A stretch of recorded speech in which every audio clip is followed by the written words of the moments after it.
control the vertigo.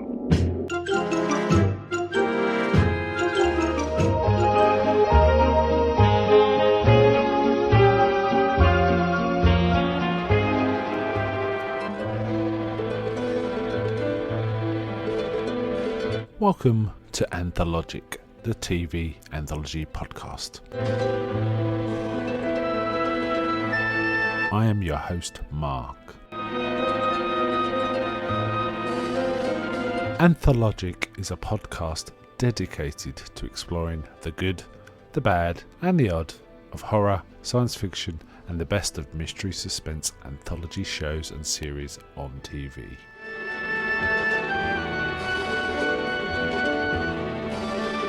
Join me as we slip through the cracks of reality to approach the extremes of experience, where we can peruse the stories and art of a sinister fairground of strange and wonderful rides.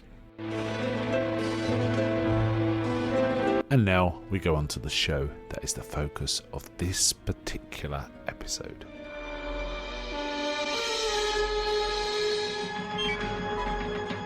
Welcome to this episode of Anthologic with your host Mark. Today we're covering a series from 1960 called The Dow Hour of Great Mysteries, DOW Dow. The reason is it was sponsored by Dow Chemical. This was a common thing in this era, in the late 50s and so on. You often get a Colgate show and things like that. So this was a mystery show sponsored by Dow Chemicals. It didn't run long. It was hosted by a chap called Joseph Nye Welch, who who's like a statesmanly kind of figure. He, speaks well and so on. However, he died during production. It first aired in March 1960, and it was a more occasional show. It was like monthly, I think. Yes, it tended to be monthly, though. The first one was 31st of March, and then there was one in April, one in May, then there was none until September and October. He died on the 6th of October, which abruptly brought this series to an end. Now, the idea of the series was to take existing either books or plays or stories and bring those to the screen. And such is the case with the one we're talking about tonight, which is the first episode called The Bats. This is an adaptation of a play that was really popular in the 20s and kind of sparked a whole subgenre of mystery plays. Now, children of the Bat include things like The Old Dark House and The Cat and the Canary. The Cat and the Canary was originally a stage play and has been adapted quite successfully into movies. There's a great one from the late 30s with Bob Hope, for example. But The Bat was kind of where it all started. And apparently there's been several Bat films as well. But they decided to adapt this story for the TV. And as I say, it first aired on the 31st of March 1960. Other examples of stuff they adapted is The Woman in White by Wilkie Collins, The Cat and the Canary, indeed, by John Willard, and none that would, I think, be familiar with anyone to most people. But yeah, so they kind of had a bent into that sort of world. So this adaptation of The Bat, as I say, first introduced by Joseph Nye Welch, and I got this on YouTube, and unfortunately the voice sync when he is talking is completely out for what his mouth's doing, but you get a sense of what's going on. Luckily the rest of it's all synced, so it's fine. Interesting characters. Helen Hayes is in it. She's an older actress at this point, very famous in the 30s, but the strikeout, the outstanding ones for me were Jason Robards. A young Jason Robards was in this, doing an excellent job, I have to say. And Margaret Hamilton, the most famous Wicked Witch of the West. Margaret Hamilton, she plays a sort of fussy maid in this, and she works well. It's kind of good to see her. Now, it is kind of stagey, and the dialogue is much like a dialogue of a play. But it's kind of fun, and it trundles along. But I have to say, Jason Robards, you can see how good he is in this. That is the standout for me.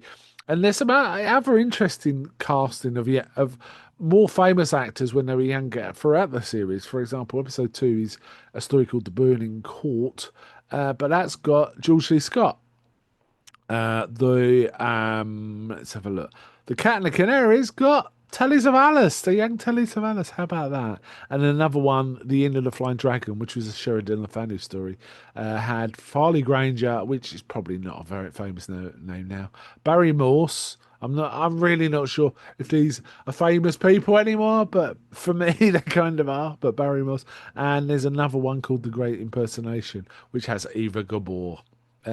So interesting casting going on here. It's a mystery play, so there's twists and turns. There's who did it. There's setups of who could be the bad guy. There's people turning up mysteriously in the evening and claiming to be, oh, I'm the gardener and things like that. So yeah, it was fun, and it was nearly 60 minutes. It's a proper, well, it's 50, but I guess once you put in the ads, that's going to be a full 60 minutes.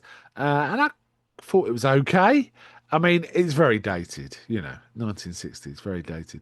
But I quite enjoyed it. I got a kick out of watching it as a one-off. I don't think I'll watch anymore, though. It's kind of interesting. It would be interesting to see a younger Telly Savalas or Juicy Scott, for example.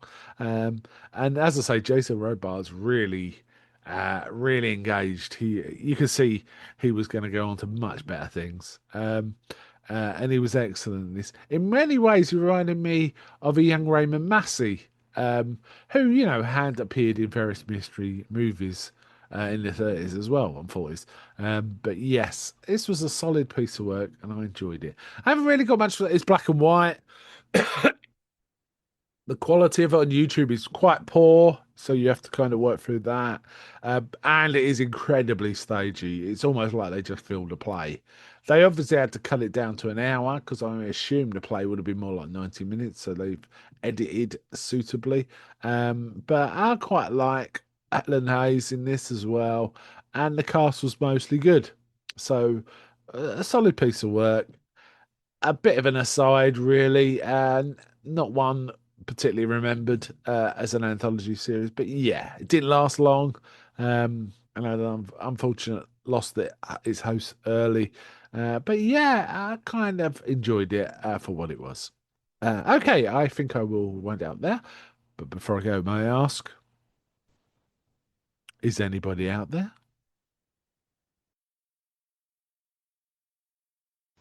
I'm not.